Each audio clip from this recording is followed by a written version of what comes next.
I'll just start with a little bit of history. I think the concept of AI is new to most of us. We started talking about it in 2023 when ChatGPT came. But in my experience, it's very old. My first experience with AI was in 1999 when my professor gave me a final year project saying, can you write an algorithm to find out tree images? So he gave me 10 images. The algorithm will look at all 10 of them and say, oh, image number 1 and 5 have trees in them. Right? That is AI. That is AI. Then came the thing that played computer, the deep blue. It played chess. That is also AI. So the way AI is evolving, it's a moving goalpost. 20 years back, identifying the image of a picture of a cat or a tree was AI. Then playing chess was AI.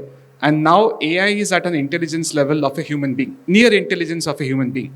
It is able to think like us. It is able to draw pictures. It's able to create videos. It's able to write articles. So that's the problem. And that's where all the issues that we are talking about have started coming in. I call AI as one of the greatest storytellers of our time, but it does not always tell the right story. So if you ask it a question, ChatGPT, it will always give you an answer. It may be right or wrong. I think Professor talked about hallucination. It does hallucinate, but it eventually gives you an answer. And it makes it look so credible that you yourself fall for it. And that is where we need a trained eye. Now, as Sir asked in the question, how is the system evolving? How is the ecosystem changing? Look at the show that has recently come in on Jio Hotstar, AI Mahabharat. Right? If you look at it, and you have not seen a lot of movies in the past, my daughter cannot decode whether it's AI or manual because she is 9 years old, she does not have that insight. But when I look at the characters, when I look at their voice, look at their face, I know that it's not accurate. Somebody is angry, but the face is not showing that anger. How does it happen? We have trained an intelligent mind by showing them a lot of videos. And that's where we might go wrong. That's where the trained eye comes in. And that's why many of us talked about human should not be the one behind AI. Human should be the one controlling AI. So what is AI? Technically, it's a human brain. I get a very smart guy, but I don't put that guy into school, into college. That guy will turn up to be a dumb person. In the same way, there is ChatGPT, there is Google Gemini, there are a lot of them. Each of them has a level of intelligence. The quality depends on how good were they trained. That's why I trust Gemini for my personal needs because it is Google. And I use Google for most of my work. It knows where I go. It knows what I eat. I upload my photographs there so it knows where I visited. So it can give me a lot of personalized information. Whereas if I have to create a new article or create a small write-up for my team, I would go to ChatGPT. Because I know that the data it has been trained on, it's great. It does not know me. It cannot generate a lot of personalized content for me, but it does that because it's very creative. So it all depends on how we do it. So when it comes to the ecosystem, it all depends on how these organizations are evolving. If you generate a picture from Google Gemini, there will be a small star in the bottom. And that's what companies should do. How do we make sure that we help the audience understand it's AI versus non-AI? That system is evolving big time. I was working for L'Oreal, and in L'Oreal, they do all these ads. You must have seen ads of new nail polishes and lipsticks and all. So there are certain parameters that L'Oreal has. Okay, lipstick should have X, Y, Z and all. So we said, let's try it with AI. So when you said, can you create an ad for this? We took a picture of it. It generated a lot of content. Now this model was trained on the previous products of L'Oreal. So it knew, when I call it ruby pink, it knew what it is, what are the shades and all. So based on all that data, it was able to identify the color accurately. But it also wrote one line in the ad which says, last for 24 hours. Now we were surprised, how come a lipstick would ad for 24 hours? We looked at all our historical data. There was not even a single ad that we had trained this model on which says 24 hours. But it hallucinated, like Professor was saying. It does generate content of its own, and that's where it goes wrong. And that is where the trained eye comes in.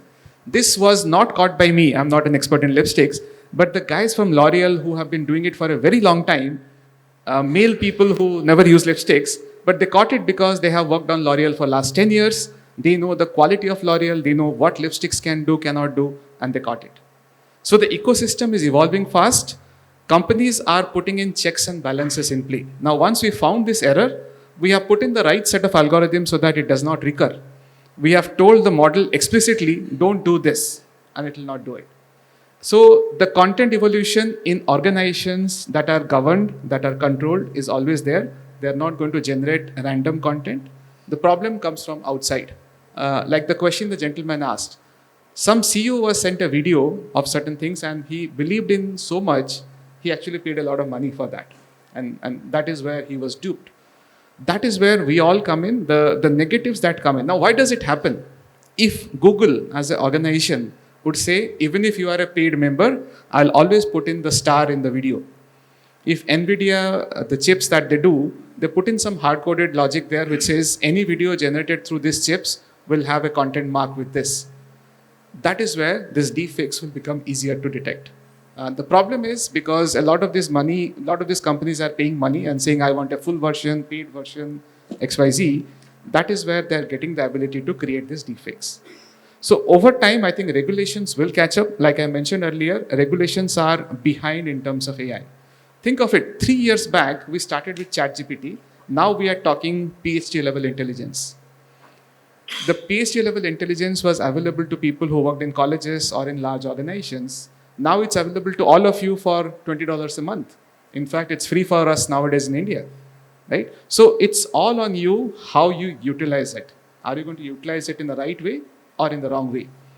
I was telling one of the friend who is a marketeer, I said, your job is gone. He said, why do you think so? I said, what do? You think of a nice ad, you get in the models, you create the model pictures, you get the videos done, and then you do it. He said, yes, that's my job. I said, I can do it for you through my software right level. But he told me one thing. He said, do you have the knowledge? Do you have the creativity? I think that's where the catch is. Yes, the jobs will be lost. Like sir mentioned, 17 lakhs job will be lost. 34 lakh jobs will be created. Who will lose the job? The marketeer who goes, fetches those people, those actors. The guy who sets the stage. Their jobs are lost.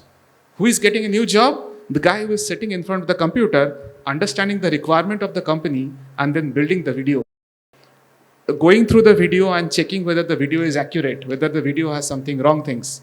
So new jobs will be created. So this problem that we talked about, sir, it is going to happen. It is going to happen many-fold given the kind of intelligence that is coming in. Google launched Gemini 3 yesterday. If you look at the benchmarks, they're terrifying. I always tell my team, a smart developer of today is a dumb developer of tomorrow. When we started our career, we didn't have any help like this. We used to go to a lot of books, understand the concepts, and then start writing our software. Today, they do that by writing a prompt. So what does it do? It makes them lazy. Do they get the job done? Yes, they get the job done. How did they get the job done? By writing a 3-word prompt. So what is the knowledge they gained? Almost zero. So these guys who are now building smart software will not be needed tomorrow when AI crosses human level intelligence. I'll directly go to AI and get it done. So these fakes will keep on coming. Better companies like sir mentioned on Turnitin talks about things which are coming in from AI. So things like that will also come which will counter them. The only problem is I see the later one maybe a couple of years behind. At least at this point of time, I don't see the companies trying to find AI content are at par with the companies that are generating those content. So this will happen a lot. The content will grow, but eventually they will get cleaned up and soon I think we should reach the equilibrium point. That's all I had.